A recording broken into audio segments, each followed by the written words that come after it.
Hello everyone, welcome back to my channel. কেমন আছো তোমরা? আই হোপ তোমরা সকলে ভালো আছো। আর আজকে বারটা ছিল সোমবার, আর এখন ঘড়িতে ওই সকাল 7:30টার মতো বাজে। আজকে না ভোর থেকেই প্রায় মাঝে মাঝে ঝমঝমিয়ে বৃষ্টি আসছে। এখনও দেখো কি হারে বৃষ্টি হচ্ছে। আজকে না ঘুম থেকে উঠেছি প্রায় ওই ভোর 4:30 নাগাদ। আসলে 4টে থেকেই আমার মেয়ে উঠে প্রচণ্ড পরিমাণে গন্ডগোল করছে। গন্ডগোল বলতে কি বলো তো, ওনা বাইরে ঘুরতে যাবে বলে কান্নাকাটি করছে। এবার বলো তো, এই বৃষ্টির ওয়েদারে ওকে আমি কী করে বাইরে নিয়ে ঘুরি? তো যাই হোক, বৃষ্টিটা একটু থামতে মেয়েটাকে নিয়ে একটু ছাদে এসেছিলাম জানো। আর দেখো, ও গাছের পাতাগুলো নিয়ে নাড়াচ্ছে, জলগুলো পড়ছে না, খুব মজা লাগছে। যাই হোক, তারপর ওকে ওর বাবার কাছে দিয়ে, এখনও পায়ে হালকা হালকা বৃষ্টি হচ্ছে, তো ওকে কোলে নিয়ে বাড়ির টুকিটাকি যা কাজ ছিল সেগুলো করেছি। তারপরে কি রান্না বাড়া কমপ্লিট করে নিয়েছিলাম এরই মধ্যে। তো সব এঁটো বাসন কোসন এবং জামা কাপড় যা যা ছিল সব কিছু নিয়ে একেবারে ঘাটে চলে এসেছি। এখন বাজে ওই 8:30 পৌনে 9টার মতো। এর মধ্যে কিন্তু আমার বাড়ির প্রায় হাফ কাজ কমপ্লিট হয়ে গিয়েছে। সব কাজটা সেরে একেবারে স্নান করে নিয়েছি এবং তারপরে না ছাদে এসেছিলাম একটু ফুল তুলবো বলে। কিন্তু দেখো, একটা গাছেও ফুল নেই। একটা গাছেই একটা গোলাপি জবা ছিল, তো ওটা তুলেছিলাম। আসলে ফুল তোলার কারণ, আজকে না শ্রাবণ মাসের সোমবার, প্রথম সোমবার। আজকে না তেমন একটা রান্নাবাড়া করিনি, আলু সিদ্ধ এবং ডাল করেছিলাম। তাই ওকে বললাম যে চলো তাহলে দুজন মিলে যাই, গিয়ে একেবারে বড় কাছারিতে গিয়ে পুজো দিয়ে আসি। তো সেই কারণেই ফুল খুঁজছিলাম, বাট ফুল তো পেলাম না। তারপর কি রেডি হয়ে বেরিয়ে গিয়েছি। তো যাওয়ার পথে শুধুমাত্র পুজো দিতেই যাব না, তার আগে একটা মেন কাজ আছে। সেটা হলো কি না, মানিকের স্কুলে, মানে যে অঙ্গনারী স্কুলে যেখান থেকে আমি খিচুড়ি নিয়ে আসি, তো সেখানে না আজকে ওজন আছে। তো ওজনটা আমি করিয়ে নেবো। আর রাস্তাটার হাল দেখো, প্রচণ্ড পরিমাণে কাদা আর স্লিপ জানো। যাই হোক, ওজন করিয়ে না মনটা খারাপ হয়ে গেল, কারণ ওর ওয়েট বাড়ার জায়গায় আরও অনেকটা পরিমাণে কমে গিয়েছে। তো ওখানে দিদিরা বলছিল যে বড় কাছারি হওয়ার পর নাকি ওজন একটু কমে।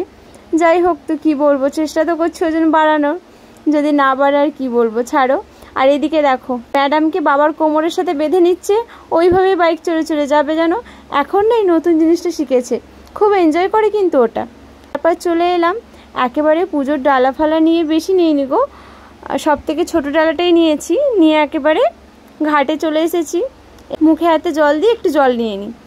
তারপর কিশোরও ফ্রেশ হয়ে নিল, তারপরে চলে এসেছি। আর আজকে কিন্তু মন্দিরটা অপূর্ব সাজিয়েছে, কি সুন্দর দেখতে লাগছে জানো। কিন্তু এত ভিড়ে দুজনাই যেহেতু পুজো দেব, সেই জন্য না ক্যামেরা সেইভাবে ভিডিওগুলো করা হয়নি। তো যতটা টুকিটাকি পেরেছি ততটাই না ক্যাপচার করেছি। আর এদিকে দেখতে পাচ্ছ সন্তু এদিকে জল ঢালছে। বড় কাছের যেটা আসল মন্দির, সেখানে তো জল ঢালতেই পারেনি, ভিড়ের ঠেলাঠেলি খেয়ে বাবু নিচে নেমে এসেছে। বলছে এখানে না, চলো নিচে ওখানে দিই। আমি বললাম ঠিক আছে, ওখানে তো দেওয়া যাবে, ভালো হবে, আমি একবার ট্রাই নিয়ে দেখি। তো ওখানে জলটা আমি ঢেলেছিলাম, এখানে ও ঢেলেছে। আর দেখো এদিকে মন্দিরটা এবার কিন্তু তোমাদের দেখাচ্ছি, কত সুন্দর লাগছে না। আর প্রচণ্ড পরিমাণে ভিড় হয়েছিল জানো। চেষ্টা করছিলাম কত তাড়াতাড়ি পুজোটা দিয়ে বাইরে আসা যায়, কারণ মেয়েটাকে না মাঝে মাঝে বৃষ্টি আসছে বলে বাপের বাড়িতে রেখে গিয়েছি। সেই জন্য একটু চিন্তার মধ্যে আছি যে যদি কান্নাকাটি করে কি জানি কি করবে। পুজো টুজো দিয়ে প্ল্যান ছিল যে একটু বাঁকড়াহাটে যাবো। আসলে তোমরা নিশ্চয়ই আমার ব্লগ যারা দেখো তারা জানো, রিয়া তো ওর কালকে না 9 মাসের স্বাদের অনুষ্ঠান আছে। সেই অনুযায়ী প্ল্যান করেছিলাম যে একটু কেনাকাটা করতে যাব। তো আবার সেখানে কত দেরি হবে জানি না, সেইগুলো ভেবেই তো আরও তাড়াতাড়ি করছিলাম। আর শ্রাবণ মাসের প্রথম সোমবার কারা কারা বড় কাছারিতে গিয়েছিলে বা কারা কারা বাবা মহাদেবের মাথায় জল ঢেলেছো, কমেন্ট করতে কিন্তু একদম ভুলো না। আর হ্যাঁ, পুজো টুজো দেওয়ার পরে ওখানে দেখলাম যে ভোগ বিতরণ হচ্ছে, তো আমি আর সন্তু একটা করে তুলে নিলাম। আর গরম ছিল বলে না আমি ওখানে ওই প্লেটটা কেটেই ওটা দিয়েই খাচ্ছিলাম। উপোসের পর সকালে এভাবে খাওয়া দাওয়া হয়ে গেল। আর কি পরিমাণে ভিড়, বাপরে বাপ। তারপরে কি বাড়িতে চলে এলাম। তো তারপরে না আর বাঁকড়াহাটে যাওয়া হয়নি, যেহেতু অনেকটা দেরি হয়ে যাচ্ছিল। মেয়েটার জন্য খুব মন কেমন করছিল, যার কারণে বাড়িতে চলে এসেছি। আর আসার পরে সত্যিই দেখছি মা বলছিল যে অনেকে আজকে খুব ঘ্যান করছিল, যার কারণে না ওকে নিয়ে একটু বার হয়েছিলাম যেন ঘোরাতে, যাতে ওর মাইন্ডটা ফ্রেশ হয়ে যায়। তো দেখো ম্যাডামের মুখটা দেখো। তো আজকের ব্লগটা এখানেই শেষ করলাম, টাটা।